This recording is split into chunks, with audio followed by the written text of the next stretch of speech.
முதல்ல எல்லாருக்கும் தேங்க்ஸ் சொல்லிடுறேன். இந்த படம் நடக்க காரணமாக இருந்த எல்லாருக்கும் தேங்க்ஸ் சொல்லிடுறேன். அதில் முதல்ல வந்து AGS, Aghoram sir, Ganesh sir, Suresh sir, அவங்களுக்கு சப்போர்ட்டாக இருக்க அர்ச்சனா மேம், ஐஸ்வர்யா மேம், அவங்களுக்கு சப்போர்ட்டாக இருக்கிற வெங்கட் மணிகம் சார்.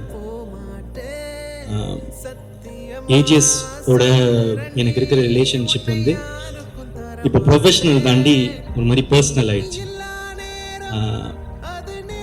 ரொம்ப சில நேரத்தில் எமோஷனலாக ஃபீல் பண்ணுவேன். அது உங்களுக்கு தெரியும்னு நினைக்கிறேன், கன்வே ஆகும்னு நினைக்கிறேன். உங்களுக்கும் அதுதான் ஏன்னு தெரியும். எனக்கு ஹீரோவா ஃபர்ஸ்ட் வாய்ப்பு கொடுத்தவங்க ஏஜிஎஸ் தான். அதை தாண்டி ஒரு ரொம்ப ஹம்பிளா, ரொம்ப கிரவுண்டடா, ரொம்ப நல்ல மனிதர்களா இருப்பாங்க.